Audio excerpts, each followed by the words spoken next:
Aku wis niteni nuwun sewu. Ngendi nggon ngendi papan ora desa, ora kecamatan, ora kabupaten. Kok enek sengkunine kuwi ora iso ayem. Wis jal, saiki ora ariken sing dadi nalarmu. Yen wis ana kedadian sing kaya mengkene iki kira-kira sing kleru Guru Durna apa Patih Sengkuni? Lole, sumorate emprit gantil. Buntute omah joglo hawela. Layak to layak. Prenjake padha ngganter, jagone padha tarung.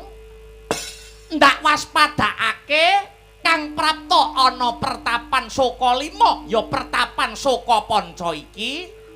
Iki warangka negara Ngastina Adirekyana Patih Harya Sengkuni.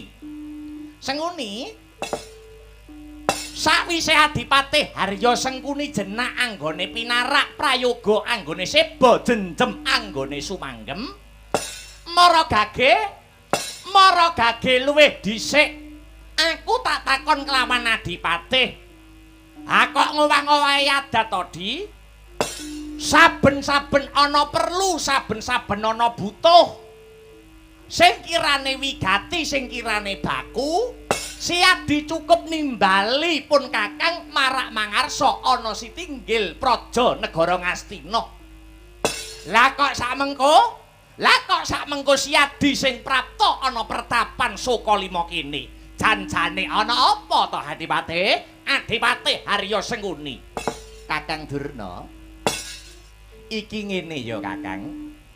Wa sing wigati aku sowan ana pertapan saka 5 ingkang sepisan ya kuwi tilik marang kayuwanan kang sarta titi tata tentrem ingkang kagelar ana pertapanmu kene ya merga saka kepinterane Kakang Durna satemah ndak sawang katon ayem tentrem jenjem permanem tanduran ing pertapan saka 5 kene ya katon ijo royo-royo dalan-dalan ya katon resik kuwi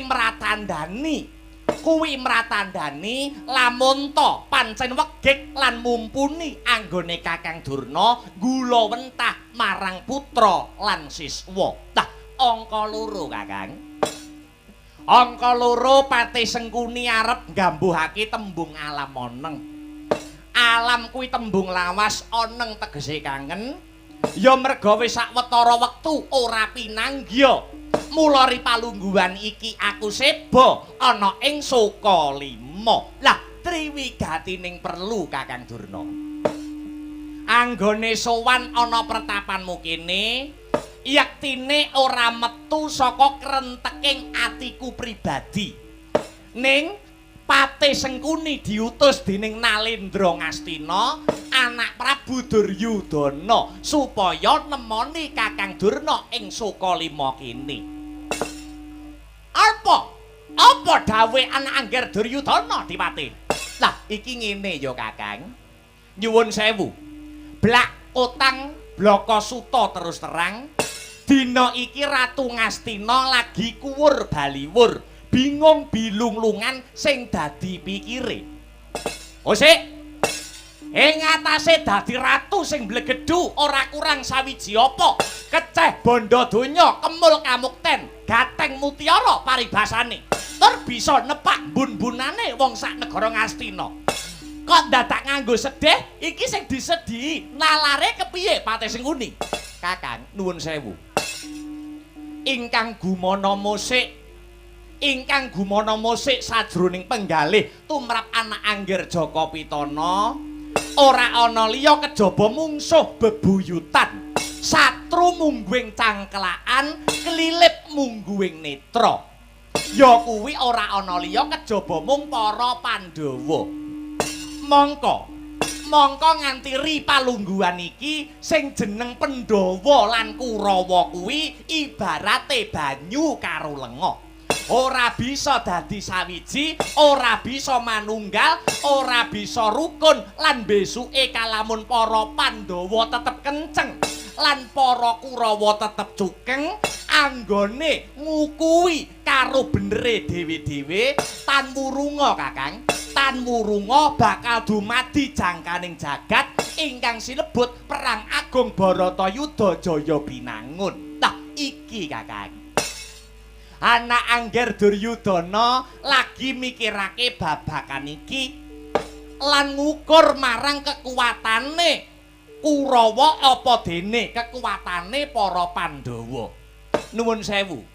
Senadyan Pandhawa kuwi cacahe mung 5 ning nyatane 5 kuwi mau mentes kabeh. Duwe keluwihan kabeh. Pandhawa siji ya kuwi Puntadewa sing dadi mbarepe para Pandhawa. Puntadewa kae senadyan ratu ketoke kelemar-kelemer ora nate maju ana peperangan nanging lamun ta murka utawa duka bisa mbledos dadi buta sak gunung sing dadi gedene kae lagi Puntadewa Kakang. Nah, angka loro panenggak Pandhawa si Bratasena. Bratasena kae kasektene mbrebeki jagat. Sapa manungsa sing wani perang musuh Bratasena? Jajal. Angka 3 Kakang. Angka 3 panengah Pandhawa si Arjuna utawa Janaka. Janaka kae lamun ta wong lanang ngelem kasektene, kalamun wong wadon utawa wong wedok ngelem marang kebagusane.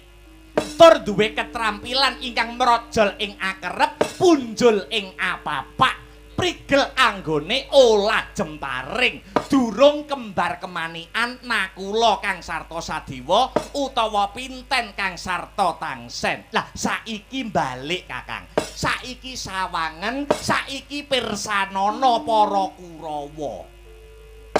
Para Kurawa ki nadyan cacahe 100 ning ngrembyah kakehan cacah ngreda kakehan jiwa. Ing atase wong 100 kok siji-sijia ora ana sing mumpuni, siji-sijia ora ana sing menjila.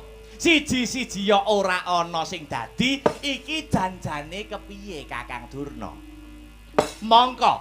Mangka wis cetha ngigla kang tanpa warana, lamun Pandhawa lan Kurawa kuwi anggone sekolah padha.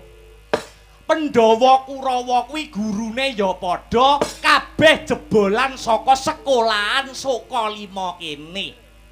Ing atase Pandhawa lan Kurawa padha-padha murite Guru Durna, kenang apa dadine kok beda? Lah, Angger Duryudana duweni panggerba Kakang. Lamun ta pancen ana guru sing mban cindhe mban ciladan, pancen ana guru sing pilih kasih, guru sing ora adil. Pandhawa 5 dirangkul ditresnani kang sarta dipinterake, nanging Kurawa 100 diumbar ora digagas karo guru kuwi mau. Kakang Durna, aku tekan pertapan Sukalima kene mung bakal miterang kanthi gamblang marang Kakang Durna. Janjane sing ndok kersake kuwi kepiye Kakang? Ngene iki malih slendro sing dadi rasane Patih Harya Sengkuni. Pandhawa kuwi muridmu, Kurawa kuwi ya muridmu, ning nyatane kok ndok gawe beda kuwi janjane dasarmu apa, janjane wewatonmu apa, Kakang Kumbayana? Pramara reh mangosamya ngambreng. Kadi karunaning kaswasih ring marga Hamalagung.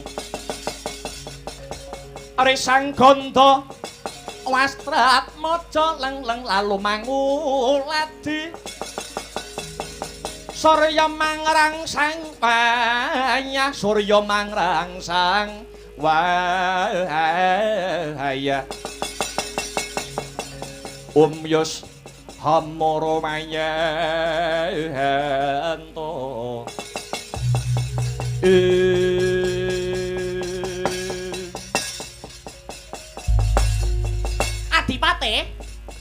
Adipate Harya Sengkuni.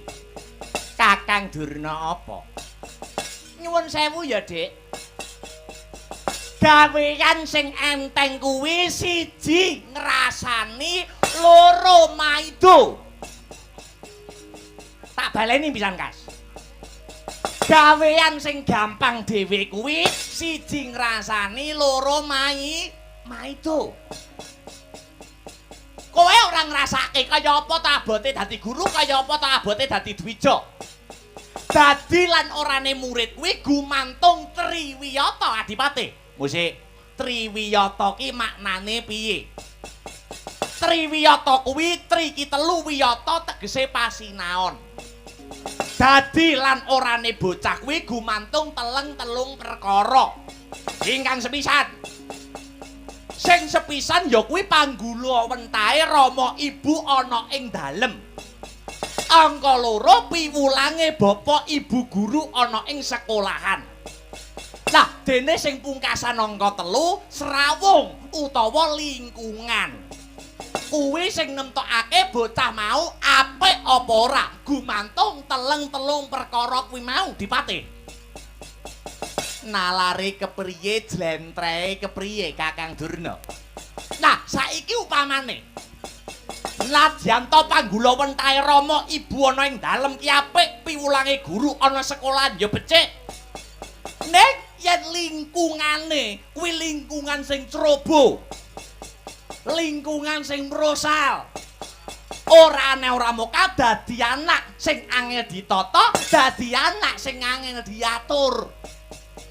Saiki para gage sawangen Dipati. Para Pandhawa kae sawangen.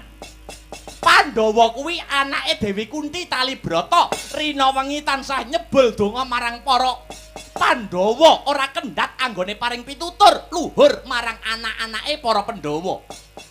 Leh meguru Pandhawa nggone sapa? Leh meguru marang Guru Durna. Leh sekolah ya nggone Durna. Padha srawunge Pandhawa ki karo sapa? Saiki lingkungane Pandhawa ki karo sapa? Srawunge utawa lingkungane para Pandhawa ki karo Punakawan. Mligine Semar Badranaya. Karo Semar mesti dituntun marang budi pekerti kang luhur. Saiki aku genti takon karo para Kurawa. Kurawa kuwi anggone golek ilmu ya bener, ana Sokalima. Sing mulang ana ing dalem wong tuane kira-kira ya apik, kira-kira ya becik, ning gandeng lingkungane kleru, lingkungane salah.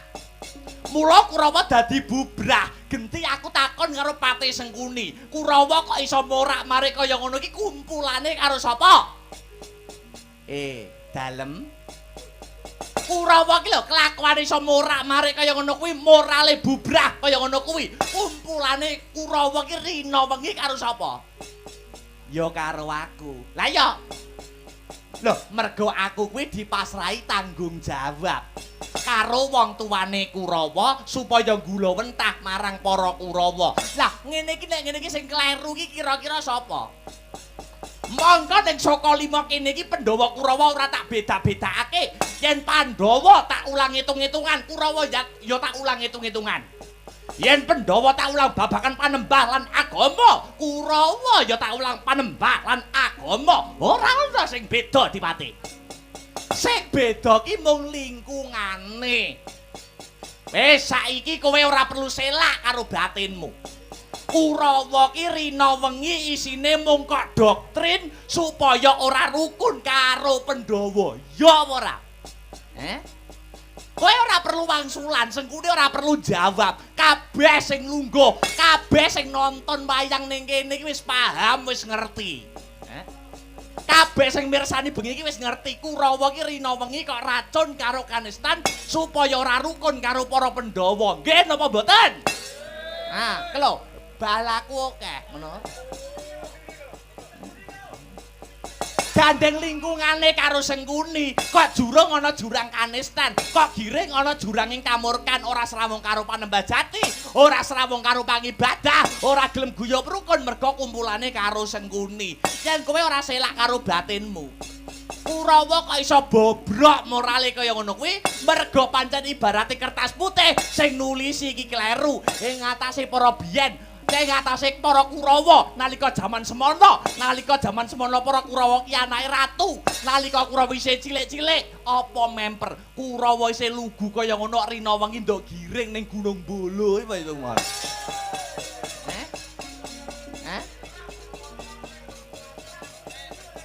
Kuwi karepku piye bocah isih umur semono urung do sunat tak digiring rono ya arep piye sing ngrusake pancene kowe Sengkuni Dipatih Gusti Maha Agung aku wis niteni nuwun sewu ngendi nggon ngendi papan ora desa ora kecamatan ora kabupaten kok enek Sengkunine kuwi ora iso ayem wis jal saiki ora ariken sing dadi nalarmu yen wis ana kedadian sing kaya mengkene iki kira-kira sing kleru Guru Durna apa Patih Sengkuni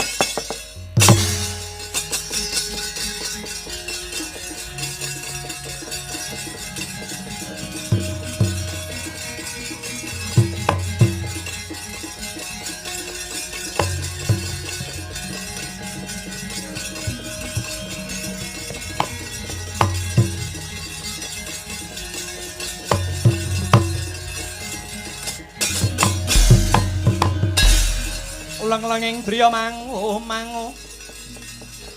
mangun gong kanduhan rimang lir lena tanpa kenen ing lir lena tanpa kanen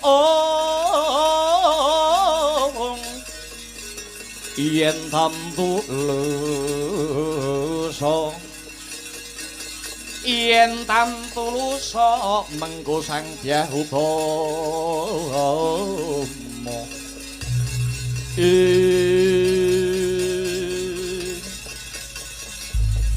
wis saiki ngene aku wis bosen anggere bantah derdah karo Kakang Durna tan wurunga mengko mesti golek benere dhewe-dhewe saiki ngene wae damar mancung cinupet wa sing wigati sing perintah saka anak Prabu Duryudana marang Kakang Durna nuwun sewu. Gandeng Kakang Durna kuwi abdine negara. Pendak sasi nampa blanja saka Ngastina. Pertapanmu ki iso endah kaya ngene. Sing ngragati iki Probya saka negara Ngastina. Gandeng wis cetha ngegla kang tanpa warana yen to punjere kekuatan para Pandhawa ki mapan ana Bratasena perintah saka anak Prabu Duryudana nuwun sewu Kakang Durna kersa ora kersa gelem ora gelem kudu budidaya patine Bratasena kersa ya ngono ora kersa ya ngono nyuwun sewu yen nganti Kakang Durna mbantah dawuh diparingi wektu udakara 7 dina ora bisa mateni si Bratasena nuwun sewu aku iso ngrusak Sengkuni iso mbubarke pertapanmu Sengkuni iso mbubarke pondok Sukalima kene lho kanthi cara apa kowe bakal bubarke pondokku Sukalima kene Sengkuni aku bakal nyebar ana layar kaca lan layang kabar. Lamun to pertapanmu kene ngajarake aliran sing sesat. Ora mung kuwi. Sukalima kene bangunane bisa magrong-magrong sarta tumpakanmu roda 4. Iki kabeh ya saka dhuwit negara Ngastina, APBN, anggaran pendapatan belanja Ngastina. Yen angger Duryudana sida gerah sing dadi penggalihe bantuan pendak sasi sing diglontorke ana Sukalima bakale dindek ora mung kuwi kene mengko bakal ditekake alat berat kanggo ngembroke kabeh bangunan sekolahan Sukalima kene yen kene wis ambruk papan kene pondok kene arep tak degne komplek piye mening ora kira-kira ngono wae. Kejam kowe sengkuni. Kowe kejam sengkuni.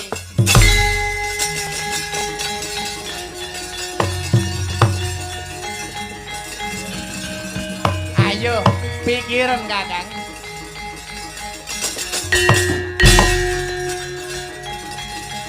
Ayo, mati aku.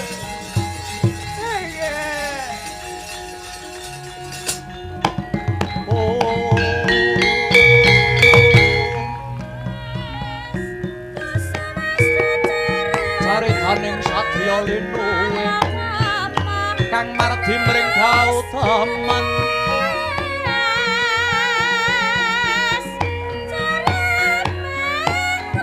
tan bekat mring Kang Hestine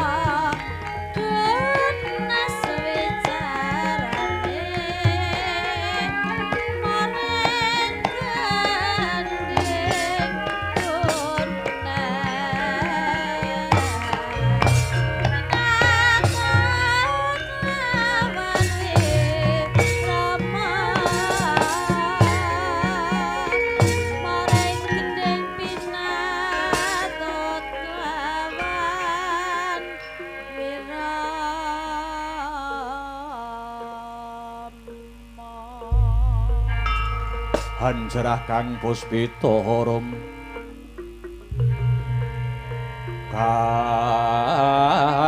kasiliring samirana mrih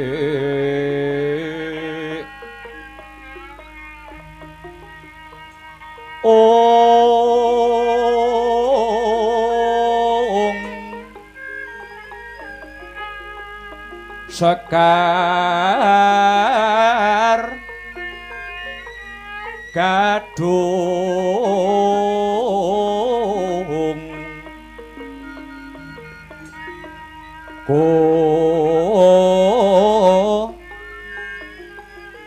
ngas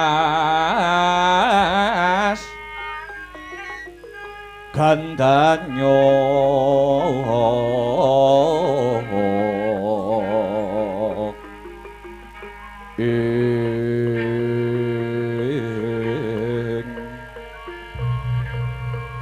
maweh rarasenaning driya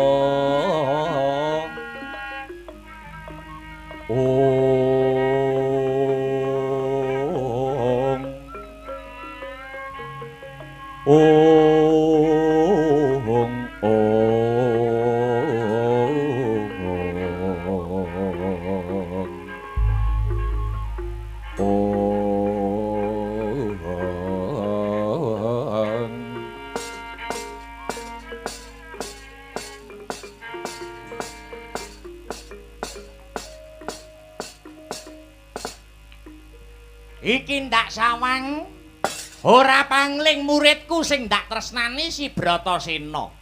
Kok katon sumengko pengawak bajra-bajra kang mawa gita-gita kang amangku gati ana parigawe apa ngger bocah sikit bocah Jentara Bratasena. Wah, Durna guruku. Bratasena piye? Tok aku ngadhep marang panjenenganmu ya kuwi saka krenteking atine Bratasena. Kang kepingin nambah kepinteran ngangsu kawruh gegulang ilmu. Lho ngosek ta? Apa isih kurang anggonipun bapa maringi ilmu karo kowe Bratasena? Anggonmu ngangsu kawruh mapan ana pondhok Sukalima kene, sok glogok banyu ngejon paribasane. Anggonku menehi ilmu marang kowe. Apa isih kurang, Ger? Bocah Sigit Wijasena. Bapa Durna apa lali? Bapa Durna nate ngendika mbok menawa wong golek ilmu kuwi ora ana watesi. Dawuh Rasuling Gusti kang pungkasan ngandharake wong golek ilmu kuwi saka lair nganti tumekaning pati, wiwit jabang nganti cerapang. Malah saka pengendikane para kang ahlul agama mau sore ngandharake wong golek ilmu ki ibarate gayuwen ilmu nganti saka negara Cina. Mula aja ngendhoni karo tekadku Bapa Durna. Ya, yen pancen mengkono. Apa ilmu sing kok kepengin lagi, Nger? Bratasena. kaya sing mbok janjekke marang Bratasena Triyari Kawuri. Kaya sing mbok janjekke Bratasena 3 dina kepungkur. Ya kuwi kawruh sangkan paraning dumadi utawa ngilmu kasampurnaning urip Bawadurna. Agyat risang kabeh rangu. Rinanggul ginempit kempit sangretnaning bawana. Ya si tukang malang adi ya si tukang kudu gering.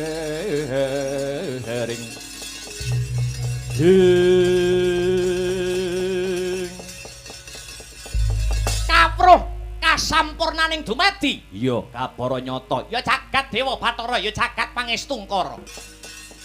Iku pitukane abot lho, Ngger. Syarat-saranane ora gampang, ora mung bondo, ning sisip sembire luput katuranggane nyawamu sing dadi kurban.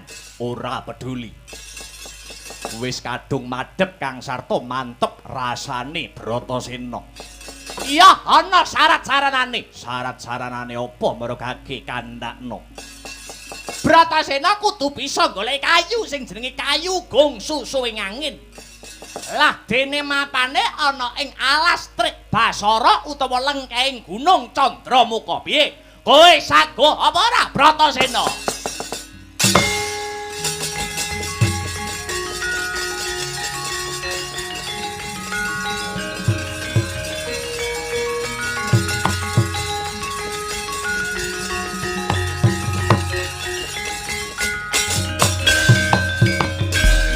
Piye Bratasena? Ana paribasan yen wani aja wedi-wedi, yen wedi aja mani-mani, aja mangu-mangu rasamu Bimasena. Bratasena ora bakal mundur ing geguntur, ora mendha ing pamiluta. Bratasena saguh mujuti. Bagus, Ger, bagus. Tegese wis golong gilik niat lan tekate Bratasena. Mung pangestune Durna guruku kang tak suwun. Muga-muga sembada kang sinedya rahayu kang tinemu. Pangestuku gumrojok kaya banyu sedodo. Muga-muga bisa kasembatan apa kang dadi gegayuhanmu, Nger, bocah Jentara Bratasena.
Andekmuna ya pinter. Andekmuna ya iso. Kowe ngerti sing dadi kekarepane Patih Sengguni. Guru ya ngono kuwi. Kudu iso dadi wong politik. Ngerti kekarepanmu piye Sengguni? Lah, Bratasena dina iki mbok lebokke alas. Iki mengko mesti tan wurunga bakal tumekaning pati. Sakarepku nek mung ngarani. Yen Sengguni duweni panemu ning jero alas, Bratasena mesti mati. Ya sakarepmu. Ya. Tarunana Windanana. Sengkuni ora bakal bali ana negara Ngastina. Aku isih bakal ngenteni. Bratasena iki mengko kira-kira bener-bener tumekaning pati apa ta yen ora. Dandannya sekar gadung.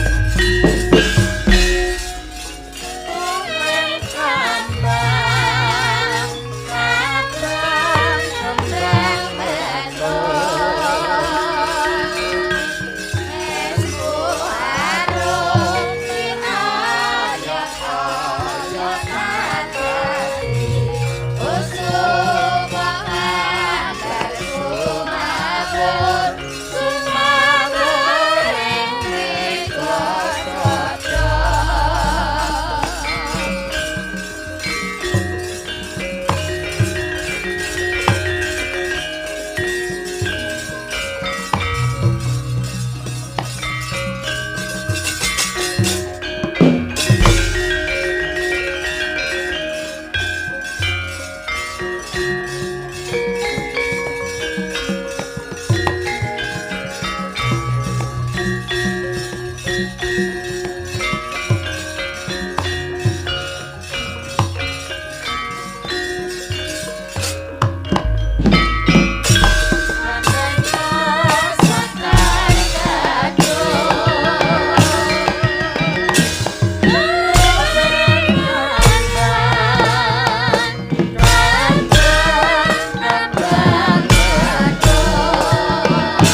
Kyai Bratasena.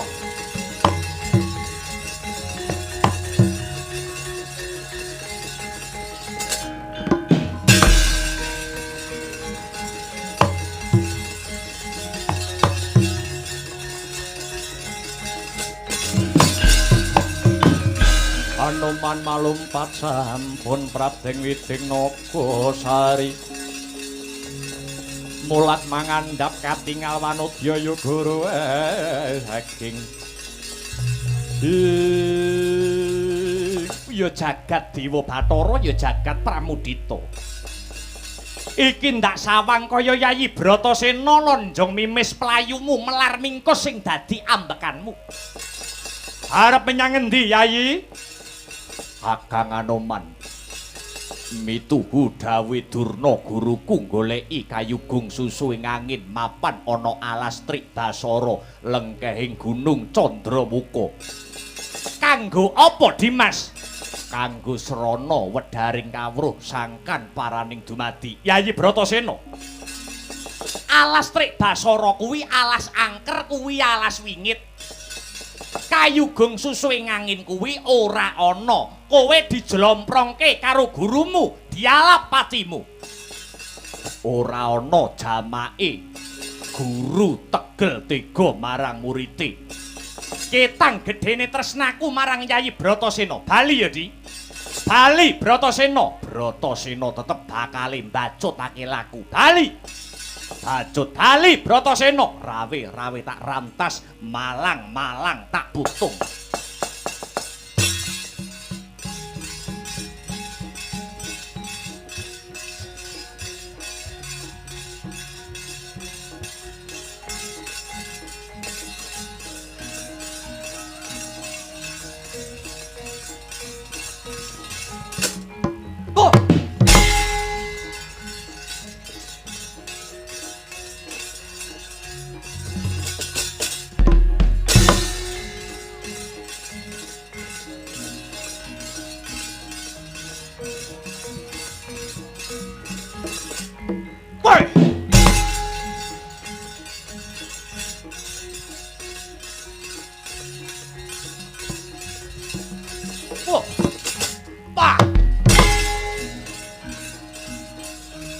Bali Bratasena.